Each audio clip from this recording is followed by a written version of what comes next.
Si Ate Rose ang nagda-diet. Opo. Good morning, Ate Rose. Good morning, ma. Good morning. Tikman niya na pa ang binay kong pandesal. Yeah, ito, this one. Tikman niyo, ma. Nasana yun. Ito, Try ka. titikman ko. Ito. Tikman mo. Bake. Ito yun.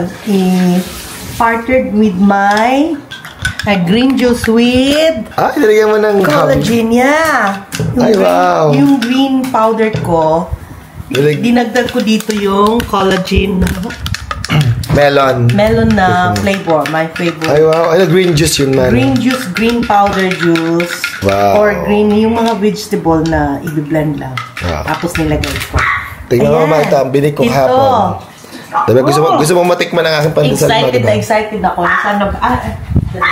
Tikpan niyo, ma. Masarap? Malambot? Masarap, malambot. Tikman mo yung dinuguan ko, Mim. Niluto ko kagabi. Try it. Oh! This is better than any dinuguan you've made in the past. Diba? Sobrang sarap. Pero, may mga tao talaga hindi kumakain ng dinuguan, Mim. Ano to? Parang ako may... Buto. Ah, Kasi yung ribs yan eh. Ah, ribs. Ah, hindi to laman loob. Wala, hindi man ako magulong magluto ng lamang loob. Tsaka ayoko. Mama, mas mahirap para lutuin ang laman loob na dinuguan? May technique yan. May technique. Ako, may sikreto dyan. Ako nagluluto ako ng laman ng masarap na masarap. Pero hindi ako kumakain. Kasi Galing acid. Mabuto lang, Mim. Manami buto. Eh kasi napunta sa'yo yung may buto. Yung chinap-chap ko kasi yan. Yung ribs. Wala kasi tayong ibang baboy. Yung sabaw niya is really, really good. Sarap, diba? Ang sarap niya. Malasa. Para siyang lechon dinuguan. Saan kayo pumunta? Bye, ma. Saan kayo pumunta, ma?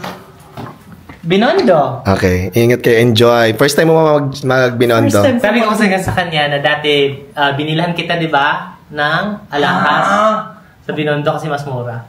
Okay, go na kayo. Ingat kayo. Excited yan. Ingat kayo, ma. Bye-bye. Thank you. Dapat sama ka sa amin. Ano, may work po ako, ma. Ingat po kayo. Bye-bye. Hindi na lagi ikaw kasama. Kayo na lang kayo magsama. Ingat po kayo. Bye-bye. Anak niya. Bye-bye. Ingat. Love you. So, eto na nga mga Habibis. Hindi na naman dito kakain si Mama Malu at si Happy David kasi pinapasyal uli ni Happy David. Nasa Binondo sila. And 4 lang kaming kakain na ngayon dito sa bahay. So, magluluto na lang ulit ako ng ulam para sa dinner namin mamaya. Hindi ko pa alam. Hinahanap ko si Ate Rose pero wala siya. Baka nagpapahinga pa. Naalala ko may binili nga pala akong gulay sa palengke. Nung namalengke ako baka masira na yon. Alam ko mayroon akong sitaw kalabasa. At dahil dyan, ang lulutuin ko for dinner ay ginataang sitaw kalabasa.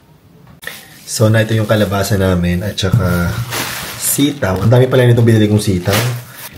And nakakaloka, ito pala kagabi, pagdating ni Happy David, namili na naman ng asawa ko ng napakaraming pinggan. Pero in fairness, ang ganda nito ha. Sa IKEA niya binili. Very social tingnan. Pero mura lang daw yung mga yan. Tsaka itong mga lalagyan ng sabaw. Andito na si Lindy. Kakain na bagang. Magluluto na pala tayo. Ate Rose, i-ready na natin itong ating sitaw at saka kalabasa.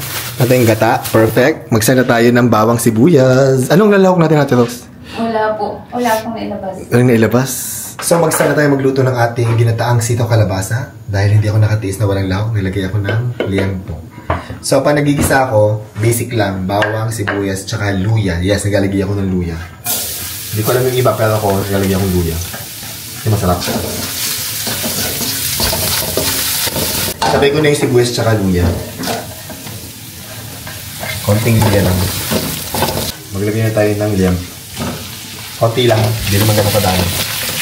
Lagyan natin yung paminta. Nalagay din pala ako ng konting patis. Lagyan ko muna. Dalawa yung gata ko. Isa muna lalagay ko. Lagyan na natin ng mga gulay. Itong ating sitaw at kalabasa.